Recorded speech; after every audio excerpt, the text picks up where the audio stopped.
Hello and welcome to the Film Pulse Podcast. This is episode number 379. My name is Adam Patterson. With me today we got Kevin Rakestraw. Hey, Kevin. Hello. This week on the show we'll be wrapping our minds around Charlie Kaufman's latest I'm Thinking of Ending Things. We'll also be going over some we're watching on the watch list and this week's new releases on VOD and Blu-ray. Thank you so much for joining us this week. Please remember to review us on iTunes if you get a moment. That would be super helpful. Just one bit of housekeeping news to go over. New Say by the 90s is out now, so you can find that on your podcast platform of choice. iTunes, Google Play, Spotify, Stitcher, whatever one you like.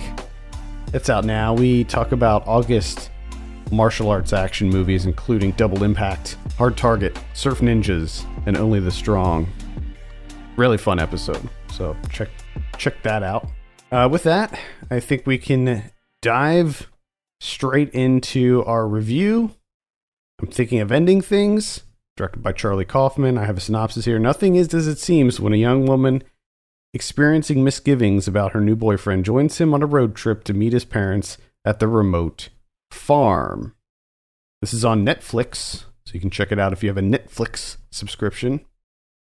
Kevin, we'll start with you. What were your initial impressions of I'm Thinking of Ending Things? Oh, initial impressions. This, from the outset, it for me, it was a little bit grating because it's heavy dialogue. Just tons of dialogue. That opening sequence of them in the car, man. Just a lot of dialogue that I wasn't really getting into, to be honest. And the whole kind of flashing to the janitor very early on made it, to me, very apparent as to what was going on. I knew immediately. So, immediately. the entirety of it just felt like a pointless exercise.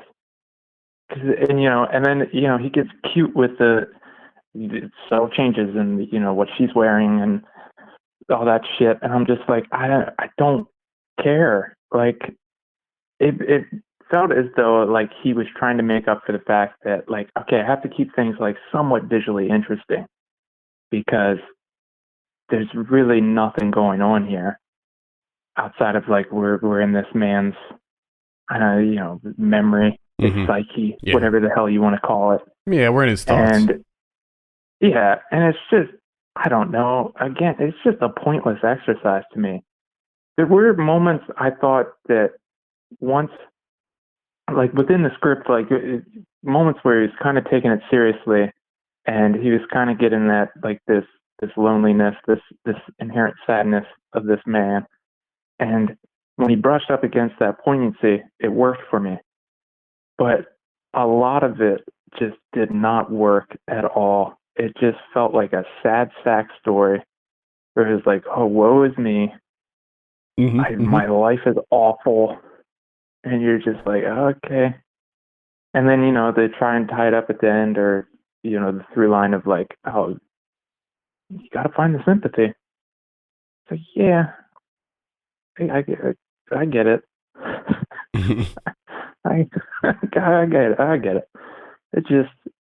It's just too showy for me.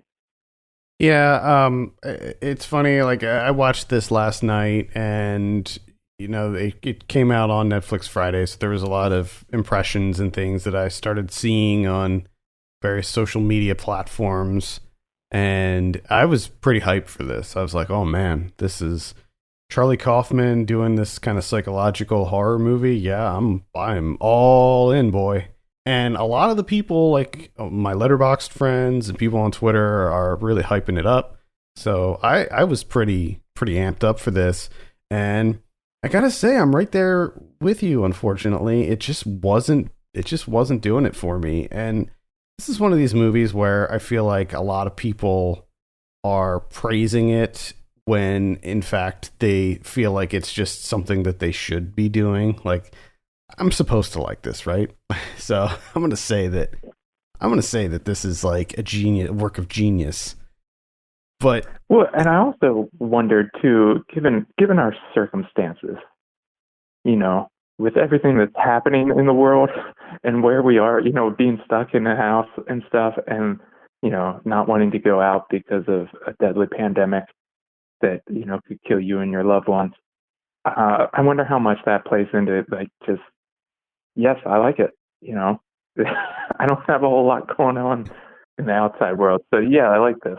Yeah, I mean, I thought about this too, and I'm thinking, like, sort of, at least for me, I sort of feel the opposite, where this movie is so morose and so depressing that, like, I'm feeling like this is not what I need right now. I don't need a movie about, this guy who is thinking about killing himself and, reliving his life and all of this stuff.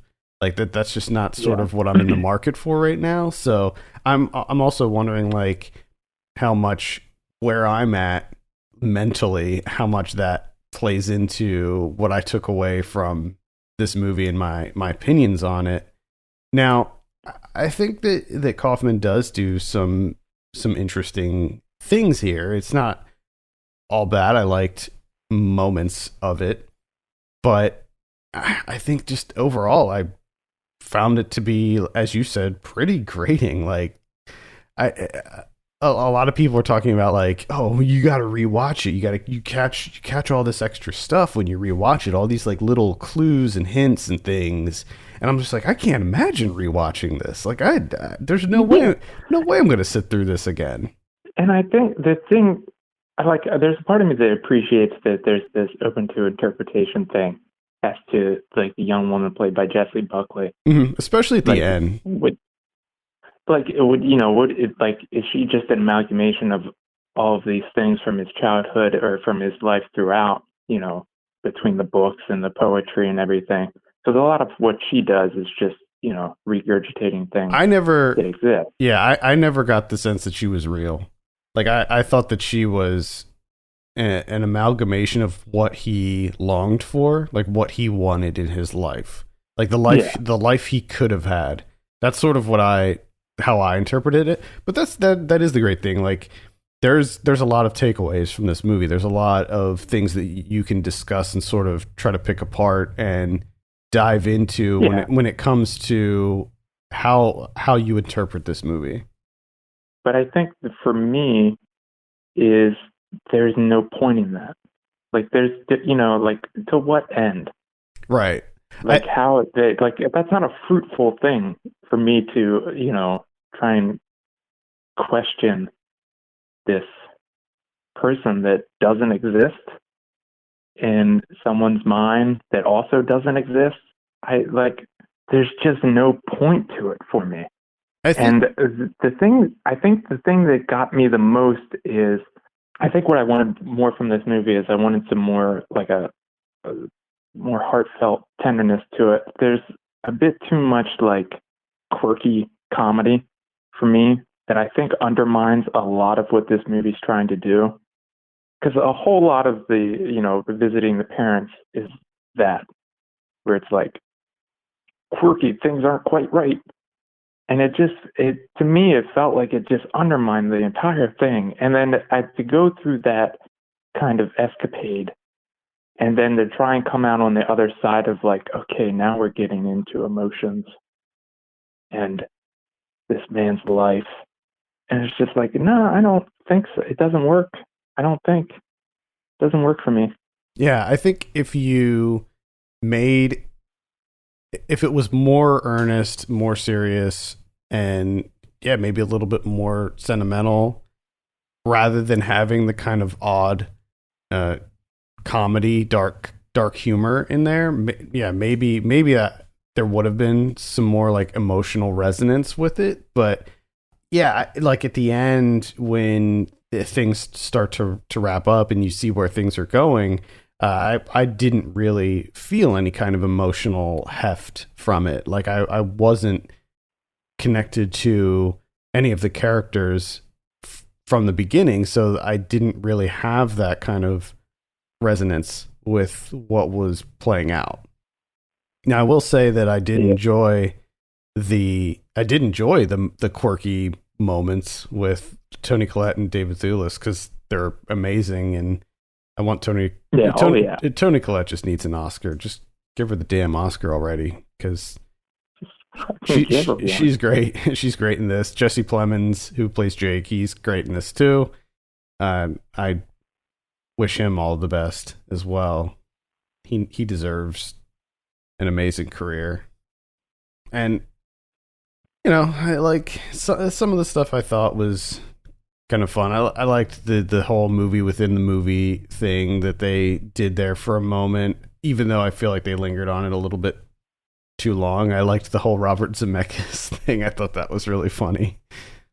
I learned that the Robert Zemeckis thing, I just saw Netflix send out a tweet today that said that Charlie Kaufman didn't include a name of the director or anything in the script, so the editor, the supervising editor, just added that as a placeholder, and he thought it was hilarious, so he reached out to Robert Zemeckis and got permission to use that. It's actually the end credits of the movie Contact.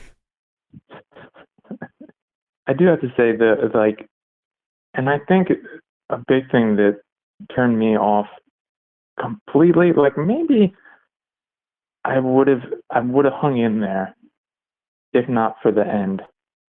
Because not only I didn't really like the way that it wrapped up or where it went, but it also got the movie aesthetically just got very ugly at the end to me. It just looked awful, which I think is like what just soured me completely for everything else. Interesting. I didn't like all the makeup stuff was bad. Oh, everything that. was just bad. It looked terrible. It all looked fucking terrible. Yeah, I wasn't into that, the whole Oklahoma thing. I liked this. I thought that the scenes at the school looked good, like the outside, like when he's in the truck outside and in the parking lot and stuff. I think that looked fine. I liked the idea of using the I don't know if it was like a 4:3 aspect ratio. I liked that aspect of it. It was a 1:3:1 aspect ratio. So yeah, I liked that. I think that for me, the end, which is obviously the big point of contention for a lot of conversations, the tonal shift that it takes, really just wasn't on board with it at that point, because I feel like it just didn't fit, at least for me. Now, also, I think it should be noted that this is based on a novel by Ian Reid, and I didn't read the novel. I know that it's pretty close to the movie. I think I'm pretty sure it's about a guy who's reliving thinking about his life before he decides to commit suicide. My wife read the book, and she says that it's nothing like the book. Okay. But she did read it a while ago. But from her memory, the book was much darker. I'm wondering if the book had more to do with like the suicide aspect than the like relationship aspect. Because it seems like the whole relationship aspect is something that's like that Charlie Kaufman is definitely something that he likes to explore in his movies. And I think that's what kind of put me at a distance, because you know right from the outset that she's not real. And you're just like, I don't know, there's no intrigue there for me, because I'm like, okay, she's just a collection of things that he's read. Yeah. I wasn't sure from the on. It really wasn't until like I had questions. I'm like, I was questioning it, but I didn't really kind of make the decision that I thought that she was not real until maybe the Pauline Kael thing. Like when she started like reciting, because you see that Pauline Kael book, and then when they're talking about Woman Under the Influence, and I don't know if I didn't like look it up, but it sounded like that she was just reciting the Pauline Kael review of Woman Under the Influence. And I'm just like, okay, that sort of solidified it for me. Now, obviously, there are tons and tons of other little hints and clues earlier, like the slippers and the picture on the wall and all of that other stuff, and the various people who are calling her and all of that. And the fact that she doesn't have a name, like the fact that she goes by multiple, changing. yeah, and it keeps changing. And it comes like really the only thing that you have is like, okay, is this woman made up of like all of the failed relationships in his life, or is it just again a collection of things that he's read, you know, ponytail, that type of thing, or is this like him rehashing this, like visiting the family? Is that like that an important moment in his life that he fucked up somehow, and he's constantly replaying it before his death? Like, but to me, like, there's just no point to any of that. Like, I'm not interested in parsing what the situation is. Well, I think that's the thing with movies that are abstract enough that there's a lot of room for interpretation. There has to be that initial hook, that initial like baseline premise that would result in you wanting to, decompress it, like, and dive into it. The puzzle needs to be welcoming. All the facets of the puzzle need to be welcoming in order for me to be like, okay, yeah, let me look into this. Let me tumble this in my mind a little bit, see what I can come up with. Mm-hmm. But here, it seems like there's so many possibilities, and they all are for this lonely janitor that I don't really know anything about outside of like. But again, memory is not. It's not solidified, so I don't know, like, these memories that we're going through, like, they could all be completely fake. It just could be a fabrication. It's not a welcoming puzzle to me. I'm just not interested. For me, it was just too dry. Like I really struggled to stay connected with this as it was progressing. I mean, even like that opening scene where they're in the car for like, I don't know, 15 minutes or something, and just having this conversation. Like the conversation itself was not hooking me. Like I was not engaged in their conversation. Well, and I think that's the biggest issue for me, I think, is that it's just so dialogue heavy. And again, you're undermining most of it with this quirky comedy bits. I mean, I did like some of like the visual aspects. So like when she goes down into the basement and looks up and it's like snowing inside. Like I could have used like some more of that. Like things to just throw me off a little bit, visually speaking. Mm-hmm. Like instead of trying to throw me off with dialogue. I liked the dog, Jimmy. Yeah, it's a good dog. Jimmy was great, and I liked the animation. Is there a rule now where like there's got to be animation and everything? I don't know. They were doing lobbying work for animators.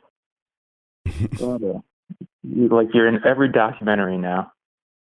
For I don't know for what fucking reason, but you're in all documentaries.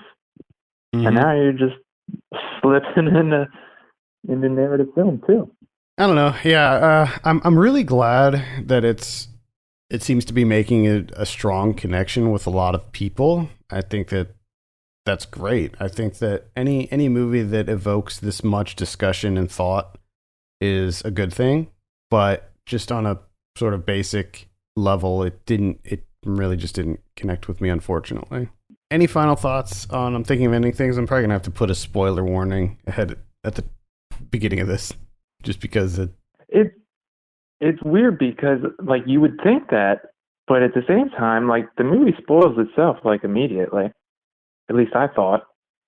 As soon as she looks up and he's in the apartment and he's saying the stuff, and then he's talking about, oh, the kids do it at school every year. You're like, okay, he's the janitor. Gotcha. None of this is real. None of this. There's no reason for any of this. So that's great that we got that. We threw that on the table 15 minutes in. I still got an hour and 45 minutes left. Yeah, that was the other thing, is I felt like it was a little bit too long. Like it overstayed its welcome a little bit. I think they could have truncated some of those car ride conversations down a bit. This is such a fucking windshield wipers. Oh God. I did like, actually, I liked the windshield wiper thing because how they would keep the sound going when they would cut to the janitor, you'd still be able to hear the windshield wipers going. I liked that. Okay. All right. I did watch this with my dad. My dad's visiting, and He hated it, didn't he? Did he? he just did not. He was just like not under. He really struggled with it. He I could just imagine he was really your excited dad too. fuming, just fucking fuming, He was just really it mounting. he was really excited to watch this too, and boy was he let down. Because he's got that like tea kettle frustration Yeah. that just builds, that it just fucking whistles. Oh man, I wish I was there. But I can see it. I can see it. I can visualize it in my head, and that visualization is so much better than I'm thinking of ending things. At the end, he just goes, "Explain it to me."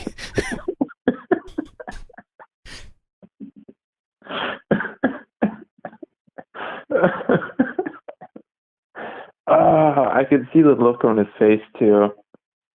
Oh, and that little gas, that little expression that he does. Yeah, there were several moments during the movie that he was just.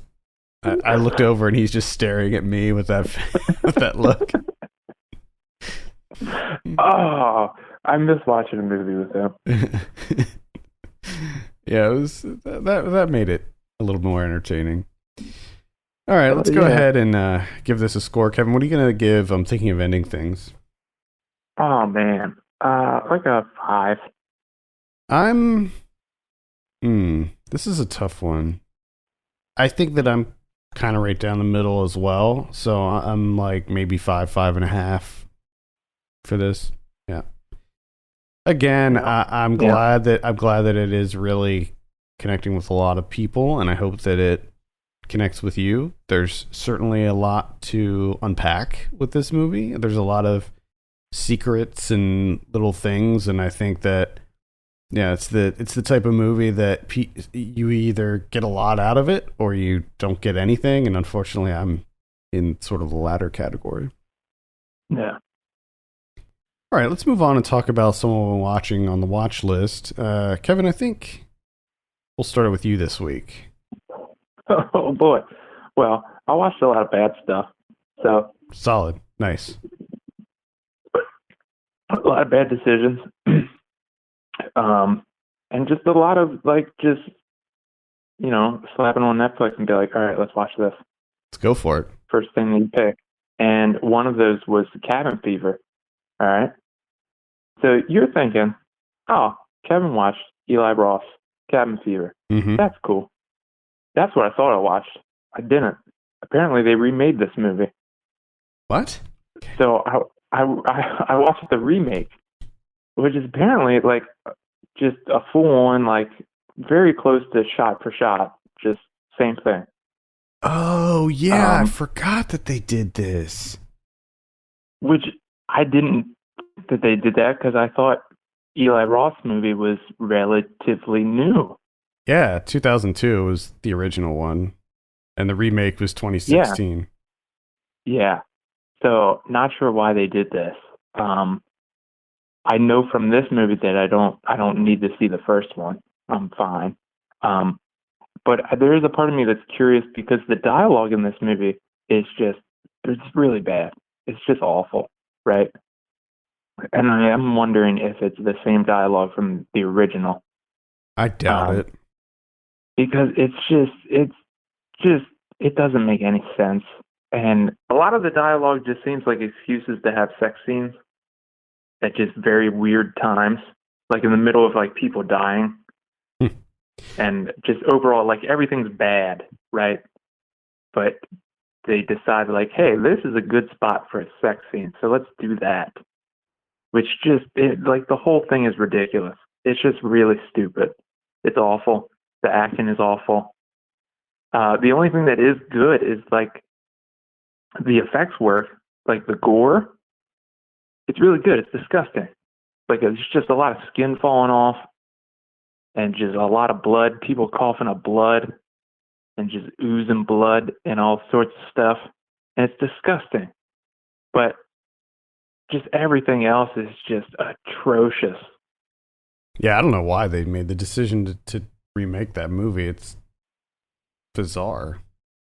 And there's one time, like, early on, like, the two people are, like, they're swimming in the lake or whatever.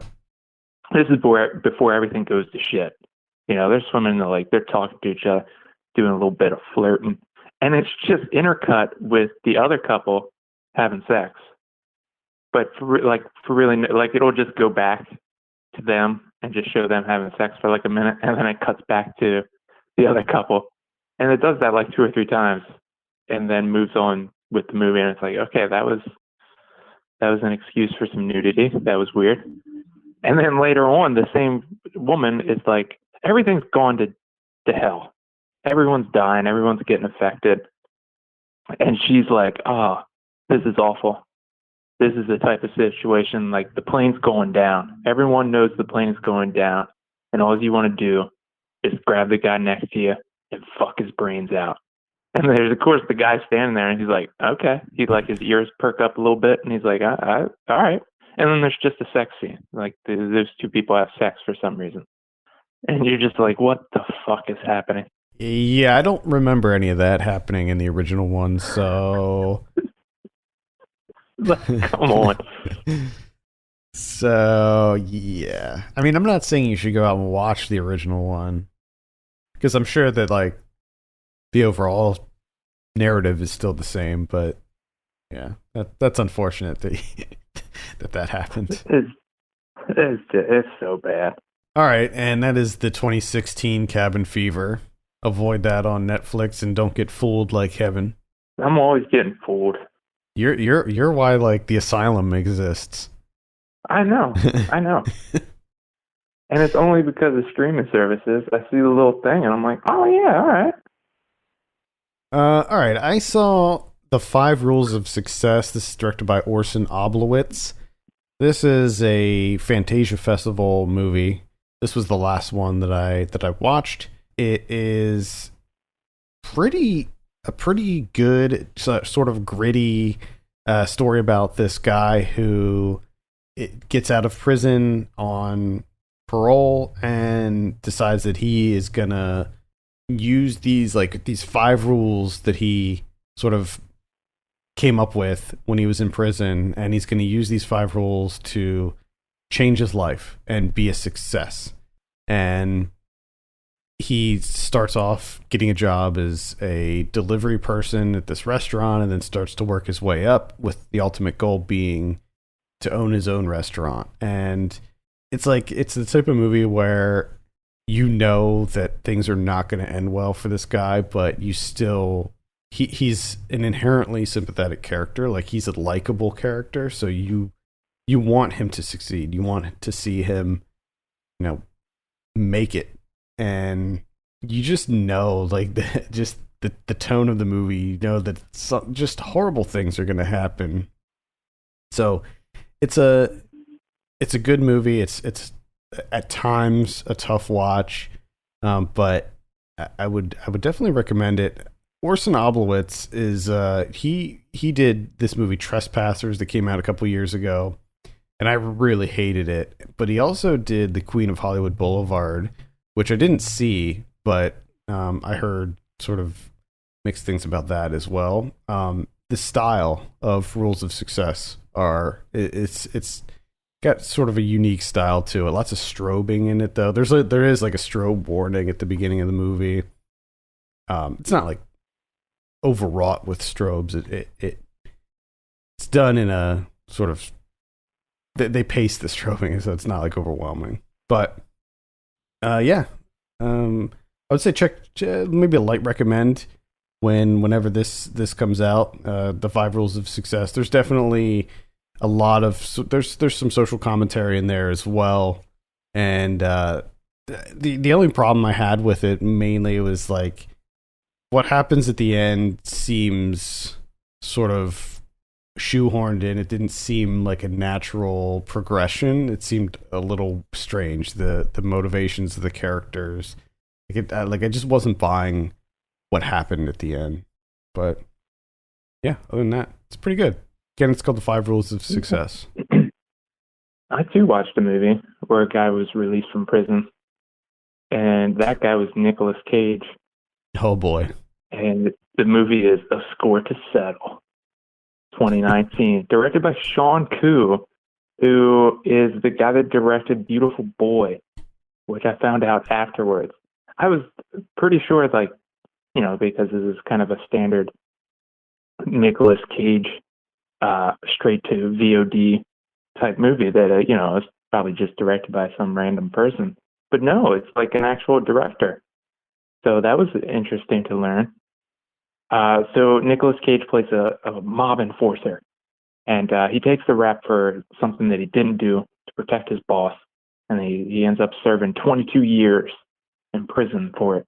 And the only reason he's getting out is because he has some sort of weird disease where like he can't sleep. He's got insomnia real bad.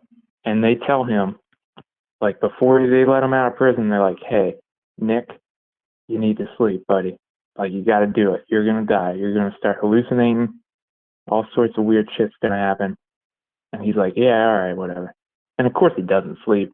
He wants to get revenge. He's got a score to settle. It's in the title. So as soon as he gets out, he meets up with his son, and he decides that they're gonna live it up. He's gonna make up for all the years that he wasn't there for his son. So he goes back to his house. He digs up all this money that he got for taking the rap for this crime, and he decides to go back and take out the members of his mob one by one, because he's got a score to settle, if you remember that.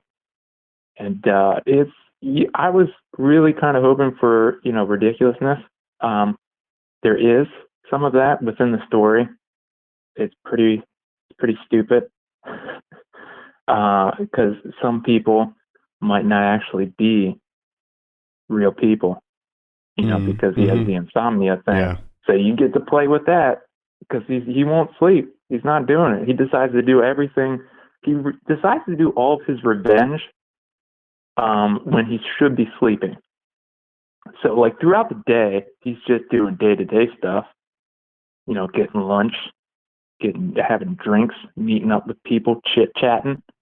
And then, like, when it's bedtime, he's like, oh, yeah, got to do my revenge stuff. So he doesn't get any sleep. And, of course, they get to play with that a little bit. But Nicolas Cage never really goes off the rails. Like, I kind of want him to, a little bit at the end. He has some good line delivery. Essentially, he's going after someone, and the person says that they have beef. And Nicolas Cage does not agree that what they have is beef. He doesn't think that that's the right word for it. And that's when he kind of goes off the rails, Cage style. Ooh, bring it. He doesn't think that label beef is strong enough. So he dresses them down in typical Cage style. So that was kind of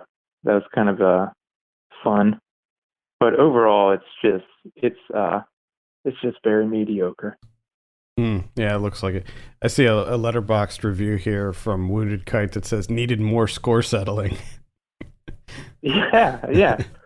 He doesn't settle a lot of scores. All right. I saw a movie called The Owners, which came out on VOD this weekend. This is directed by Julius Berg. It's a home invasion thriller where you follow a group of young people who decide to break into the local doctor's home. It's this like rich elderly doctor in their town, lives in this really large mansion in the countryside, and they're like, he's got money. He's got a safe in there. It's got a bunch of money in it. We're gonna change our lives. So they break in, and a lot of infighting occurs. A lot of so they can't get into the safe. Safe is like a combination lock, and the one guy thought that it was like an electronic lock originally, and so they can't get into the safe. So they decide that they're going to wait for the doctor and his wife to come home and sort of scare them into opening the safe and threaten them. And obviously nothing goes right for them. And turns out this doctor and his wife have some secrets, some dark secrets held within the walls of this house. And what transpires is a deadly game of cat and mouse. Oh boy. This stars Maisie Williams in one of her post Game of Thrones roles. And it's okay. It's not there's some clever things that happen in this. I have a written review up on the site for this. There's a lot of stuff that I did like about it, including the makeup effects, like the gore effects that are in this are really well done. Really, really well done. It's not like overly violent or anything, but when it does turn violent, it looks very real and disturbing. So definitely bonus points for the practical effects in this. The big issues I had with this came at the end when sort of the big reveal happens. I was a little underwhelmed by that. I found it to be a little trite, but overall, it was a pretty good time. I mean, looking at this and comparing it with other similar films like Don't Breathe, I think that Don't Breathe certainly does it better. There was a movie that came out a couple years ago called Villains, or maybe like a year ago. I don't have any concept of time anymore, but that movie sort of did it better too. So this is like sort of on the lower end of these like reverse home invasion movies where the protagonists are the people invading the home. But overall, this maybe very, very light. Recommend on the owners. Okay, all right. My last one is also a light recommend, and that's Ghost Stories from 2017. Okay. Yeah. This actually wasn't that bad. Threw this one a whim because I thought I remember people saying relatively good things about this movie. I think you included. Indeed. Yeah. If I'm not mistaken. I did like this one. Yeah. And I think as far as like horror anthologies go, this one worked well for me in the sense that I like this setup where there's this professor who, like, his whole job is debunking all of these supernatural things, these ghost stories. So he gets this job of, here's 3 ghost stories that I couldn't debunk. Best of luck to you, you jerk. Try and debunk them. And then it goes, case 1, case 2, case 3. And I like that setup because I love the fact that, like, none of the cases really, they don't get resolved. It just goes on to the next case. And then all the cases are resolved at the end, like that, like the wraparound thing involves all 3 of the shorts. Right, yeah. Which I thought worked pretty well. Yeah, there's a lot more like connective tissue in all of the individual stories. Yeah. Than a lot of anthologies where they're all just very separate. Exactly. Now, I mean, the way that it's kind of wrapped up in the end there it didn't 100% work for me, but there was a part of me that appreciated being able to connect all these things together. You know what I mean? Yeah. And I thought, like, individually, like, the ghost stories were pretty good. They were a little bit creepy. Creeped me out a little bit. I enjoyed this too, yeah. I generally like horror anthologies, but there's just so many of them out there that are mediocre at best. And so when one pops up like this, that's strong, I really take note of it. Mortuary Tales is one that I really like that came out recently. The thing I like about this is that it's an anthology, but not necessarily. You know what I mean? Like, it's just a regular movie, but they in turn made like that anthology aspect of it into the movie itself. Yeah, it's more like it's not your traditional. Yeah, because that's the issue that I have with a lot of the anthologies that we've seen before, is that they're so separate that they're always hit or miss, and you kind of feel like it's just a collection of shorts for no reason. Yeah.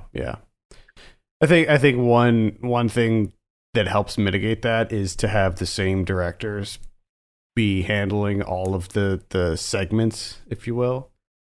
Then you don't have that sort of disparity between the like aesthetics and tone and all of that, and everything sort of has the same style. Yeah. So this is on Hulu. That's where I watched it. Cool.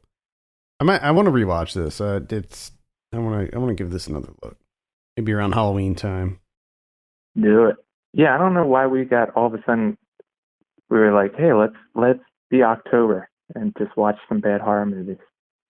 It's the season. We decided to do that. It's the season. Let's do it. Fuck it. The pumpkin spice is back, so it's a good excuse. I can't get out there and shop for my decorative gourds. Oh no! So I got to do something to pass the time. Can't go out in public getting gourds. What if I get COVID shopping for decorative gourds? That would be an embarrassment. That's a hellish way to go. How did Kevin get COVID?